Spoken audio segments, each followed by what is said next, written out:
வணக்கம். மீண்டும் மணிப்பேச்சில் உங்களெல்லாம் சந்திப்பதில் எனக்கு மிக்க மகிழ்ச்சி. இன்னைக்கு ஹோலி. ஹோலி திருநாள் கொண்டு மார்க்கெட் மூடியிருக்கு. மார்க்கெட் மூடுனதுனால நம்ம தப்பிச்சது தம்பராயன் தல. ஏன்னா, இன்னைக்கு கார்த்தால சவுத் கொரியா மார்க்கெட்டும், ஜப்பான் மார்க்கெட்டும் 3% அப்படின்னு ஒரு இன்ஸ்விங்கிங் யாக்கர் போட்டு, middle stump Waqar unit special போட்டு ஸ்டம்ப்பு காணோம். அப்ப பல பேர் என்ன கேட்கலாம், அமெரிக்கால மார்க்கெட்டு விழல, ஏன் இங்க மட்டும் விழுது? அதனால நம்ம தம்புரான் தலையெல்லாம் நீங்க சும்மா சொல்றீங்கன்னு. ஏன் தம்புரான் தலை அப்படிங்கிறத உங்களுக்கு சொல்றேன்.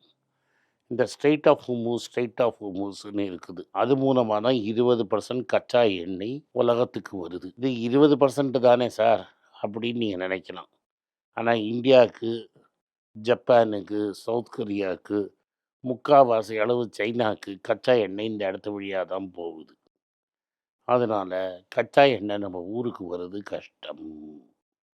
அதனால தான் ஜப்பானும், சவுத் கொரியாவும் அப்படின்னு மிடில் ஸ்டம்ப் கில்லி ஆகி அப்படியே விக்கெட் கீப்பரை பார்த்துட்டு விக்கெட் கீப் மார்க்கெட்டு பெவிலியனுக்கு போயிட்டுருக்குது. ஸோ ஈரான் அதுக்கப்புறம் இன்னைக்கு கார்த்தால என்ன சொல்லியிருக்கிறாங்கன்னா, ஏதாவது ஒரு கப்பலில் ஹுமூஸில் பார்த்தேன்னு வெய்யி, டுமில் டுமில் தான். எங்களால் ரியாதையே அடிக்க முடியும் போது இது என்ன டக்கர் டாப் டக்கர் மாதிரி எண்ணெயை அடிப்போம். எண்ணெய் தீ பற்றிக்கிச்சுன்னா போகிறோம், அந்த ஸ்ட்ரெய்ட் ஆஃப் ஹுமூஸே காலின்னு. அது ஏதோ ஒரு 20 கிலோமீட்டர் தான் வைடு, 33 கிலோமீட்டர் தான் வைடு. அதனால் அதை டுமில் டுமில் 2 கப்பலை தூக்கினானா அந்த பக்கம் யாருமே வரமாட்டாங்க. அதனால் நம்மளுக்கும் சைனாவுக்கும், சவுத் கொரியாவுக்கும், ஜப்பானுக்கும் ஸ்பெஷல் ட்ரீட்மெண்ட். அதனால் கச்சா எண்ணெய் இல்லாததுனால கச்சா எண்ணெய் விலை நம்மளுக்கு ப்ரீமியமில் கிடைக்கும். அப்படின்னா $79 மற்றவங்களுக்குன்னா நம்ம ஷிப்மெண்ட் கொண்டு வரதுக்கு ஜாஸ்தி. அதாவது இப்போ நம்ம வெனிசுவேலாலேருந்து கொண்டு வந்து ரெட் சி வழியாக கொண்டு வந்து கல்ஃப் ஆஃப் ஓமானை சுற்றி இந்த ஹோமூஸ் பக்கமே இல்லாமல் கொண்டு வந்தோன்னா காஸ்ட்டும் ரொம்ப ஜாஸ்தி. ஏன்னா அதை சுற்றிட்டு எல்லா ரிஃபைனரி நம்ம இந்த குஜராத் பக்கத்தில் கட்டி வச்சுருக்கிறோம். அதனால் திரும்பி அங்கே குஜராத்துக்கு அதாவது ஒரு வாட்டி ஆப்பிரிக்காவை பிரதட்சணம் பண்ணி, சவுதி அரேபியாவை பிரதட்சணம் பண்ணி, ஓமானை பிரதட்சணம் பண்ணி, அப்புறம் இந்தியாவில் மேலே ஏறணும்.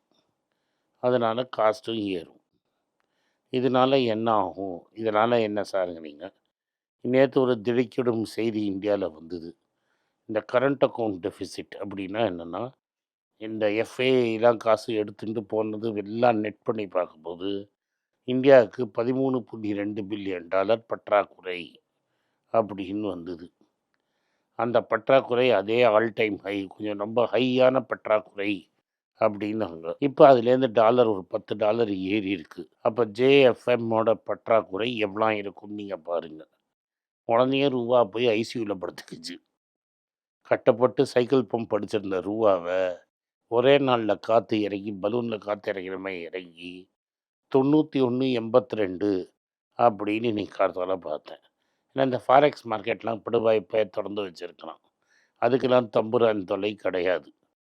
91.82 அப்படின்னு இருக்குது. இப்போ 91.93 செய்தி சொல்கிறாங்க. அப்புறம் நாளைக்கு மார்க்கெட் திறக்கச்சா 92 டச் பண்ணுவோம். ரைட்டுங்களா? அதனால் இப்படியே ஸ்டடியாக இருக்கிறார். நம்ம தங்கத்தையும் வாங்குவோம். அதே சமயத்தில் ஷார்ட்டேஜில் இருந்தால் இன்னும் தங்கம் கேட்போம். அதுக்கு டாலர் தேவை. அதனால் ஒரு டாலர் பற்றாக்குறை ரூபாயின் மதிப்பு குறையும். ரூபாயின் மதிப்பு குறைஞ்சா வெள்ளைக்காரன் மீதி இருக்கிறதையும் விற்பான். வெள்ளைக்காரன் விற்றா உடையனே 24,000 டச் பண்ணும். 24 டச் பண்ணாங்கன்னா ஆல்ரெடி இந்த மார்ஜின் ட்ரேடில் போட்டவன் தான் ராமகிருஷ்ணான்னு இருப்பான். நான் பீரிச்சில் முந்தானத்து சொன்ன மாதிரி டாய்ஷ் பேங்க்லேன்னு ஒரு பையன் என்கிட்ட சொன்னான், சார் 1,25,000 கோடி மார்ஜின் ட்ரேடில் இருக்குது சார், என்னை சுற்றி இருக்கிறவனுக்கு யாருமே புரியலங்கிறான். நேற்றே டப்பு டப்பு டப்பு டப்பு டப்புன்னு மார்ஜின் சேலுக்கு மார்ஜின் கட்டுன்னு சொல்லி விற்க ஆரம்பிச்சிருப்பான். இன்றைக்கி கார்த்தால இருந்தால் ஃபயர் சேல் நடந்திருக்கும். நாளைக்கு கார்த்தால ஒரு ஃபயர் சேல் நடக்கும். பல பேர் பணத்தை விட போகிறாங்க. இதுதான் நடக்க போகுது. இதனால தான் தம்புராயின் தலை தப்பிக்கிறது ரொம்ப கஷ்டம். இதுதான் ஃபர்ஸ்ட்டு நியூஸ். அடுத்த நியூஸ் வந்து தங்கம் ஏறவும் இல்லை, இறங்கவும் இல்லை. இங்க கேஷ் மார்க்கெட்ல கேஷ் இல்லாதனால ஒரு கொஞ்சம் டிஸ்கவுண்ட்ல ட்ரேட் ஆகுறதுல ரூ. 10 குறைஞ்சிருக்குது. ஆனா ரூ. 91, 93 ஆனதுனால இன்னைக்கு நைட் அமெரிக்கால தங்கம் விழலைன்னா, தங்கம் நல்ல நாளைக்கு ஏறும். இது 2வது பாயிண்ட்டு. ரூபாயின் வீக்னஸ்னால ஏறும். இந்த நிலைமையில ஜெஃப்ரீஸ்ன்னு ஒருத்தன் என்ன சொல்றான்னா, இந்த ப்ராப்ளம்லாம் கன்டின்யூ ஆச்சுன்னா, கோல்டு 5 வருஷத்துல 10,000 எட்டும் அப்படிங்கிறார்.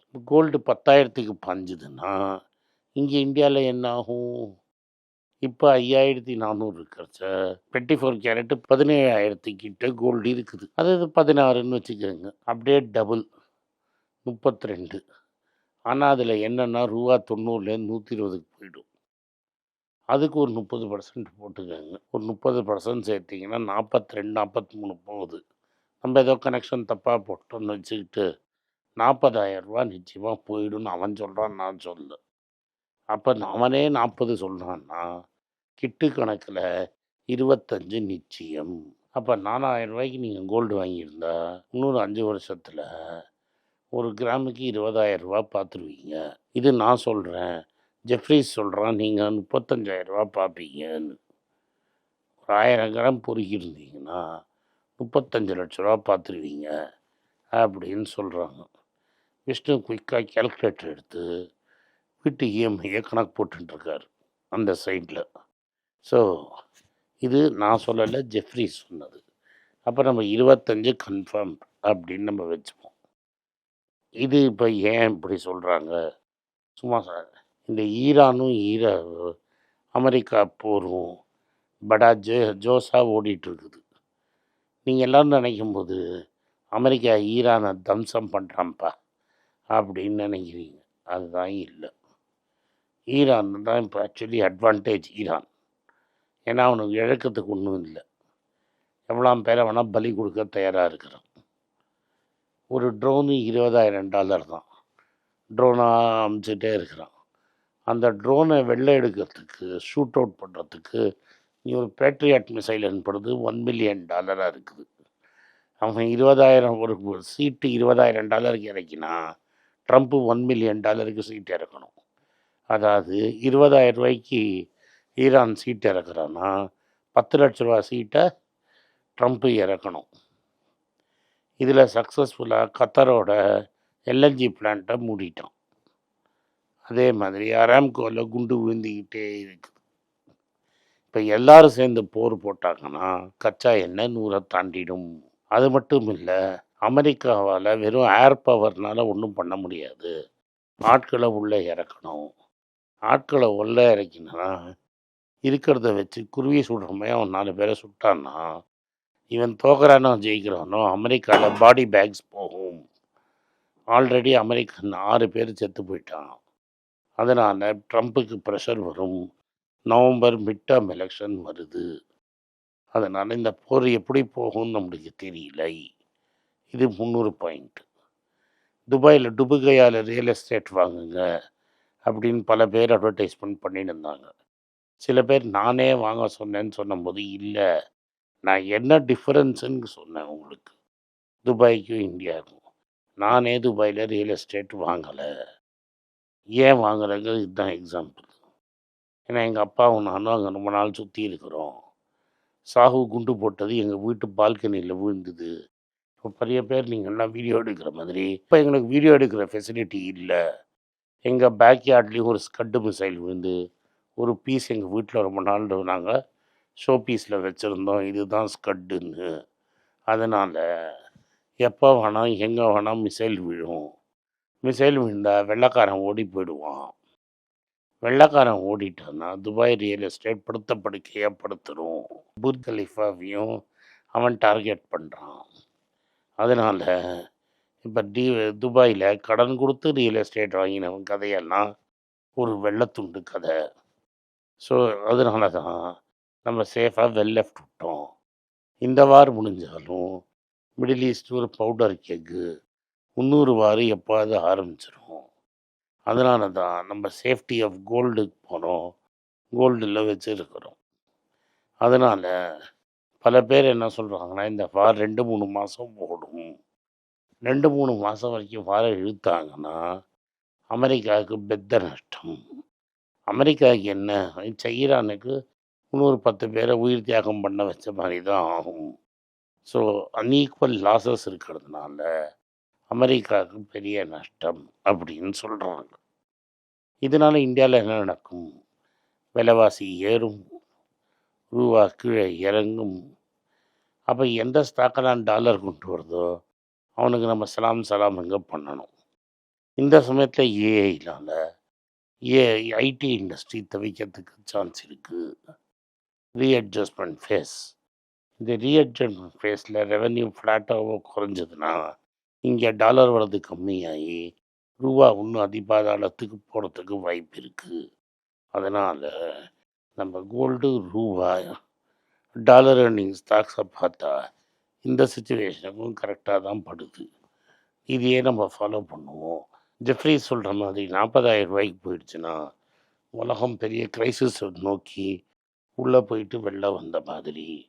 அப்போது டெஃபினட்டாக லேண்டை 40-42,000 பார்த்தாருன்னா 5 வருஷத்தில் தலைவர் டெம்ட் ஆகிடுவார். கோல்டை தூக்குனாலும் தூக்கிடுவாங்க. கேர்ஃபுல்லாக இருங்க. எக்கனாமிக் டைம்ஸில் ஒரு செய்தி படித்தேன். கோல்டு லோன் ரொம்ப பாப்புலர் ஆகிடுச்சு. 5 லட்சத்துக்கு மேலே கடன் வாங்கினவங்கெல்லாம் பணக்காரன்லாம் கோல்டு லோன் வாங்குறான்னு. இதில் பேசிக்லி ஃபண்டமெண்ட்லி ஒரு ராங்கு. எவனாம் 30 பவுன் வச்சுருந்தானோ, 2,000 ரூபா 3,000 ரூபாய்க்கு வாங்கி 30 பவுன் வச்சுருக்கிறானோ, இன்றைக்கி அவனுக்கு 240 கிராமுக்கு ஈஸியாக 30 லட்ச ரூபா ஆகிடுச்சு அவன் கையில். அவனால் 5 லட்ச ரூபா லோன் எடுக்க முடியும். அதனால் பணக்காரன் தான் 5 லட்ச ரூபா லோன் எடுக்கிறான்னு சொல்கிறது முட்டாள்தனம். மக்கள் என்ன பண்ணுறாங்கன்னா, ஒரு பெரிய ஆர்டர் வந்துருச்சுன்னா கோல்டை வச்சு அந்த ஆர்டரை முடிச்சுட்டு பணம் வந்தோடனே கோல்டை வெளில எடுக்கிறாங்க. அதனால் 1 லட்ச ரூபா 2 லட்ச ரூபா கோல்டு வாங்கினவன் தான் இன்றைக்கி 5 லட்ச ரூபாய்க்கு வாங்குகிறான்.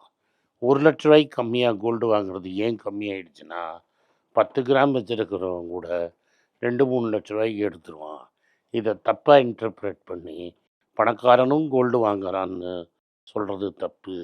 நம்ம எப்படி மணப்புறமும் முத்தூட்லேயும் உட்காந்துட்ருக்குறோம், சவுத் இண்டியன்லேயும் இருக்கிறோம், ஃபெட்ரல்லையும் இருக்கிறோம்.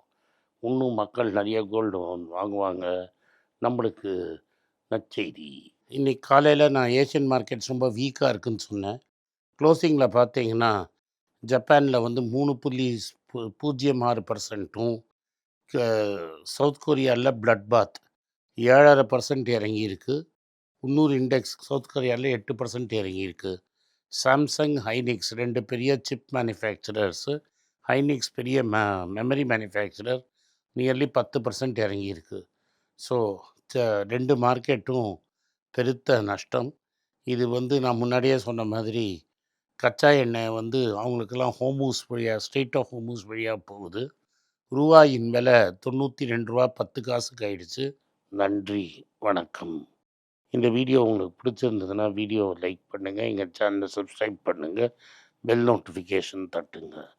இந்த வீடியோவை முடிஞ்சால் உங்கள் சொந்தக்காரங்களுக்கும் ஃப்ரெண்ட்ஸுக்கும் அனுப்புங்க. எல்லாருக்கும் வணக்கம். குழந்தைங்களுக்காக ஃபைனான்ஷியல் லிட்ரஸி, மணி ஃபார் நத்திங்னு 2வது பார்ட்டு. அண்ட் இதில் வந்து செக் எழுதுறது எப்படி, டெபாசிட் ஸ்லிப் எழுதுறது எப்படி, பணம் எப்படி வந்தது, பார்ட்டர்லேருந்து டிமானிட்டைசேஷன் வரைக்கும் எல்லாத்தையும் கவர் பண்ணியிருக்கோம். உங்கள் குழந்தைங்க அப் டு ஏஜ் 10-12க்கு ரொம்ப யூஸ்ஃபுல்லாக இருக்கும். இந்த புக் இப்போதைக்கு ஒரு ஸ்பெஷல் ப்ரைஸில் 450 ரூபாய்க்கு கொடுக்குறோம். இதை யூஸ் பண்ணிக்கோங்க. நன்றி, வணக்கம். moneypage.com வெப்சைட்டை சப்ஸ்கிரைப் பண்ணுங்கள். ஒரு வாரத்துக்கு 4 ப்ரீமியம் ஆர்டிக்கலும் ஃப்ரீ ஆர்டிகல்ஸ் ஒரு 10லேருந்து 15 நாங்கள் போடுறோம். இது சப்ஸ்கிரிப்ஷன் ஒரு மாதத்துக்கு 99 ரூபா தான். இங்கே சொல்கிற கான்செப்ட்ஸை கிரேட்டாக எக்ஸ்பேண்ட் பண்ணி போடுறோம். நீங்கள் படித்தீங்கன்னா உங்களுக்கு யூஸ்ஃபுல்லாக இருக்கும். நன்றி, வணக்கம்.